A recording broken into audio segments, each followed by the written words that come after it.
Hey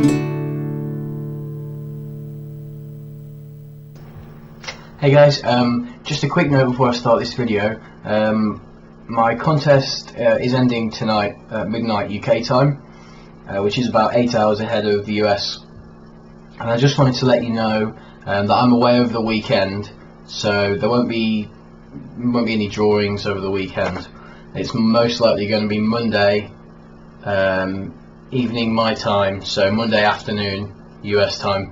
I just wanted to let you know so you're not trying to watch out for my contest drawing or anything. Sorry about that, it was timed really badly, but I can't help that I'm away, and there's potential for me to do it while I'm away, but only if it's really bad weather and I have to stay inside all weekend. So yeah, sorry about that, and sorry for the lighting in the next video. I recorded it this morning at 8 AM.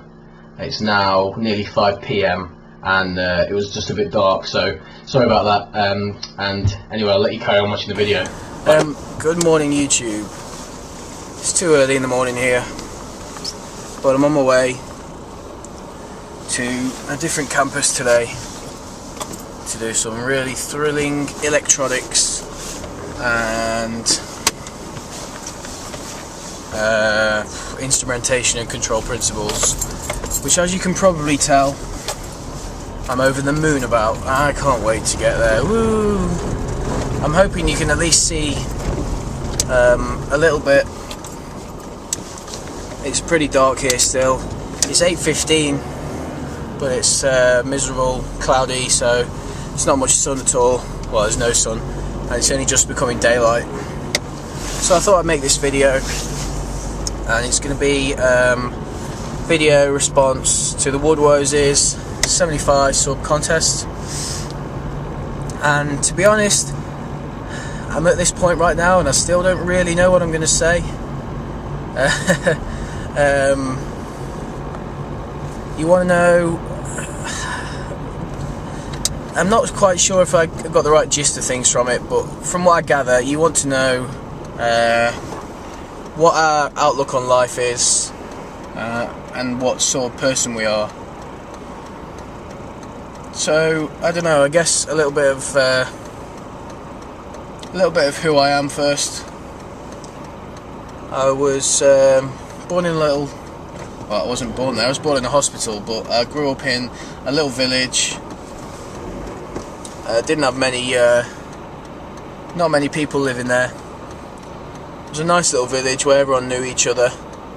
So I grew up in a great community, full of people who looked out for me, and people who wanted to see me do well. My mum and dad were, and still are, you know, quite a big part of the Methodist community in the village.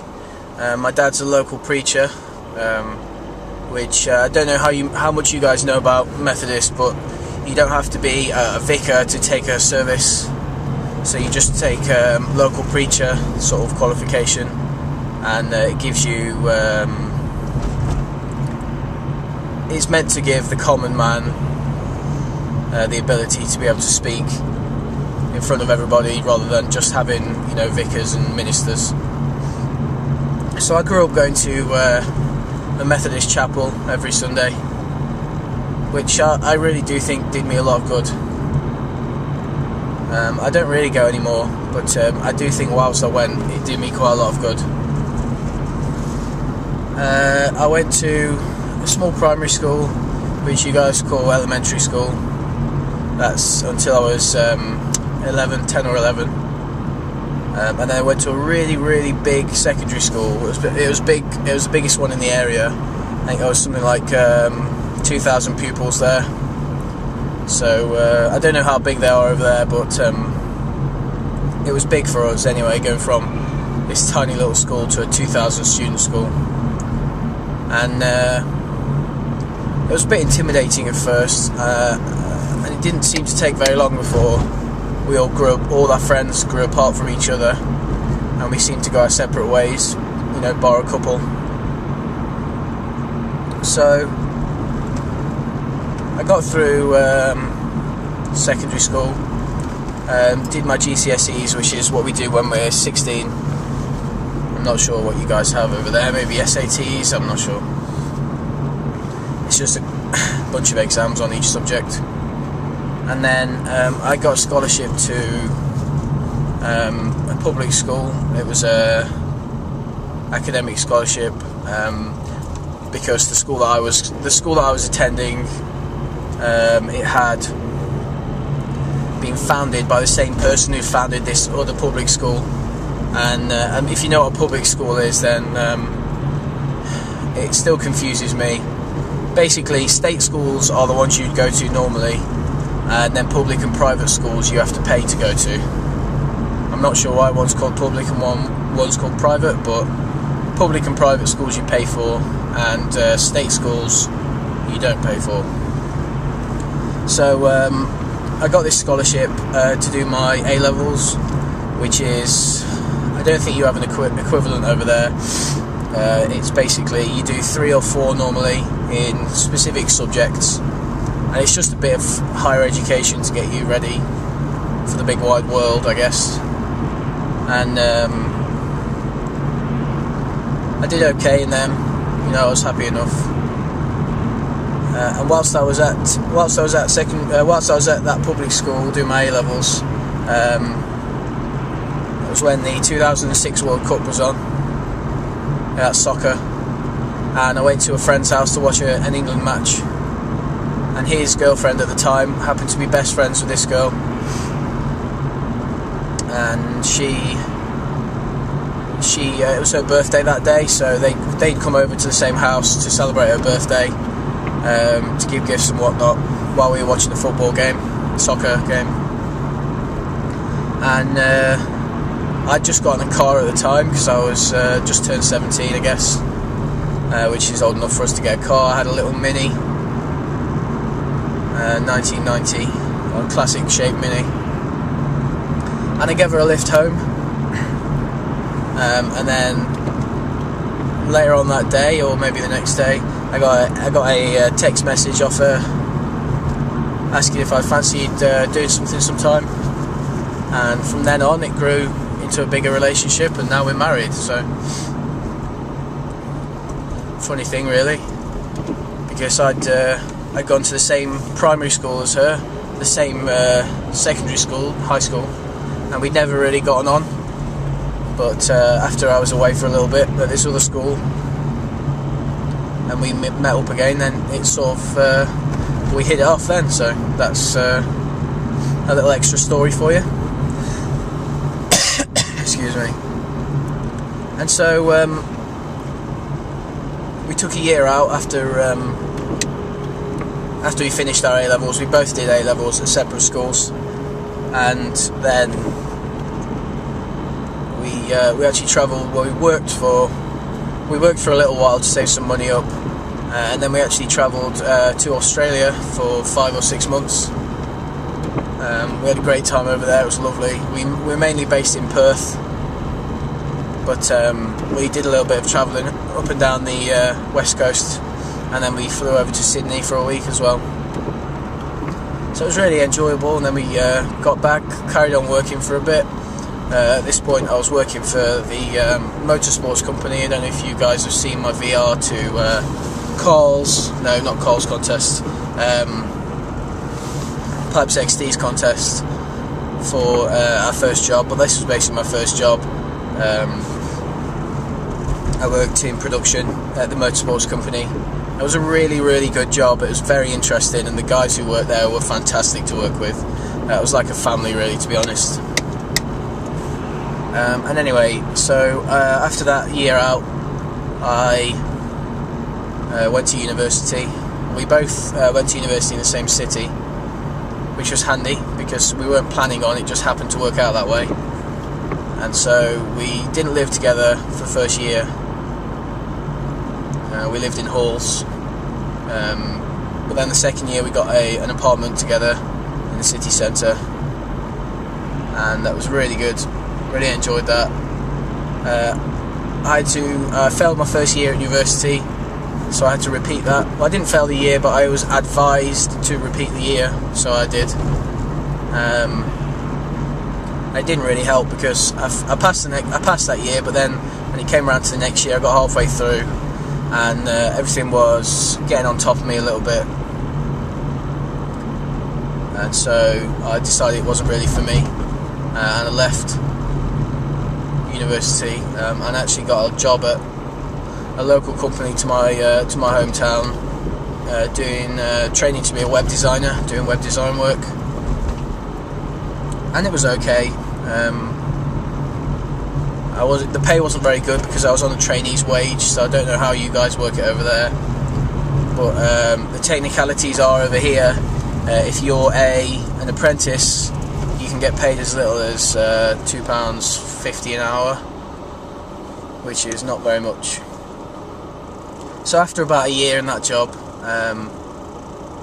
I'd been applying to some other jobs, and I got a reply for the job that I'm in now, which is an engineer for a shipping company working for the government, and the whole package included training for the job, qualifications and everything, so it seemed like a pretty good deal, to be honest, and that's what I took. The interview process was pretty long because for some reason, even though it's a different company, different organisation, we had to go through the same interviewing process as what the Royal Navy officers do, and we had to do an 8-week intensive course down at the Royal Naval College, where we got militarised. Hopefully you can see the air quotes there, militarised, and that was not, well, it was alright, it wasn't fun, I wouldn't say. We basically spent 8 weeks getting shouted at, learning how to march, learning about the history of the Royal Navy, going on exercises in the moors, where we got shouted at some more by Royal Marines. And my camera's gone down, sorry about that. I hope that didn't last too long. So yeah, it was a good learning experience. However, I probably don't want to do it again. So after that, I've started this job, and so far, yeah, I love it. It's good. It's not, it's not hard. It's challenging at times, but it's not over the top challenging.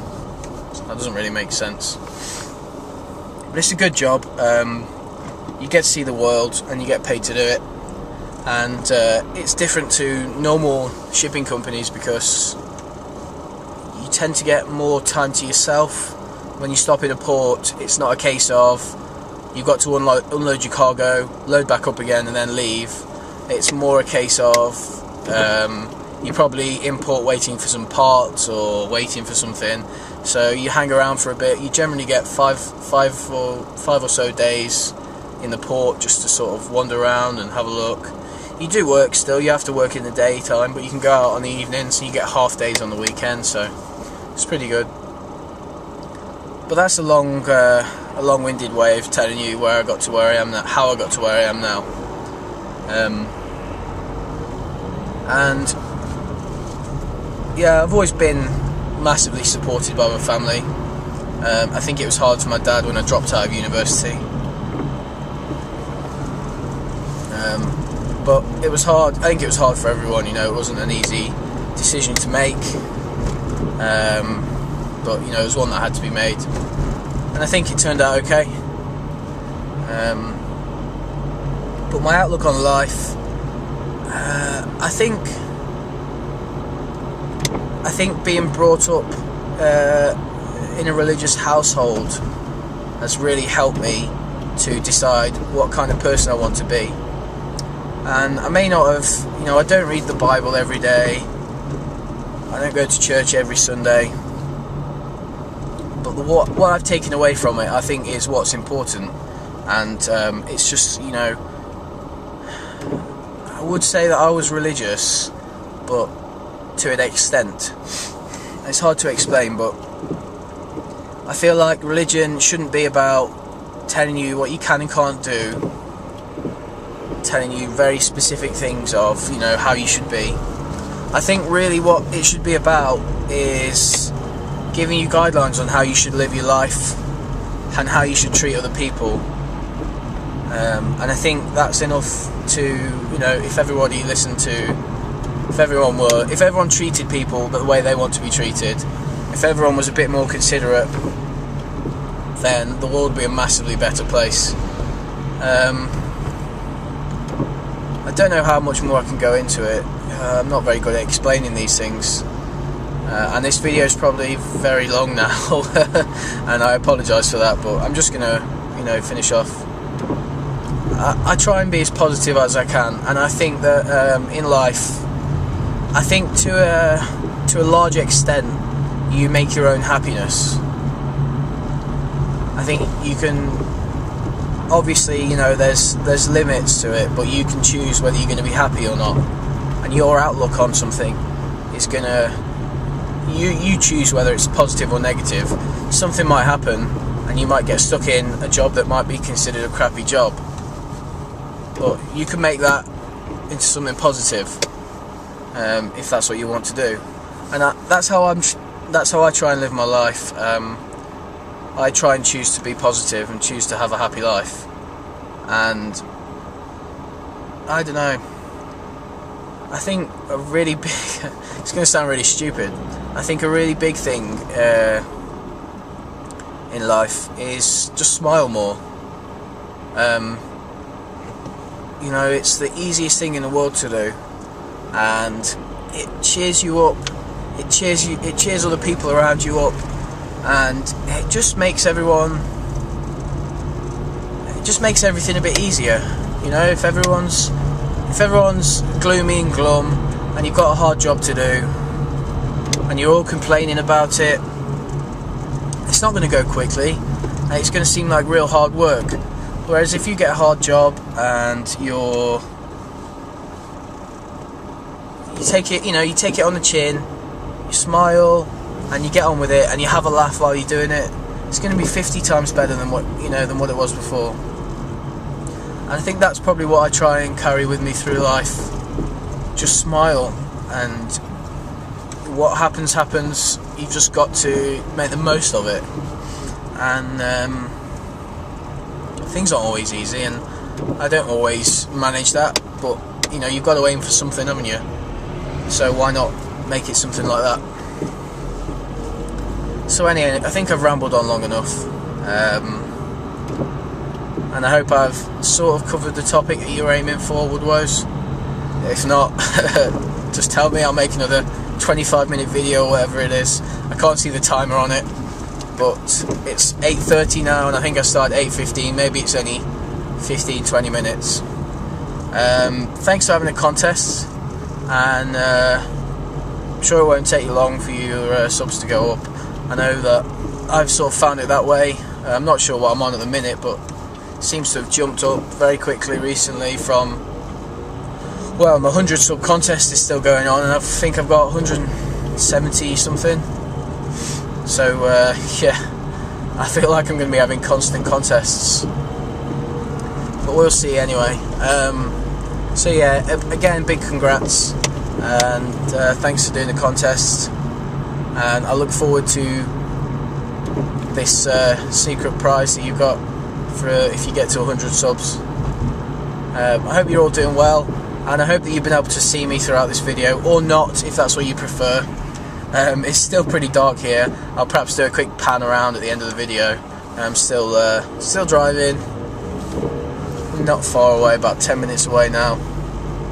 So take care of yourselves, guys. May your smoke continue to rise. Snuff Begins out.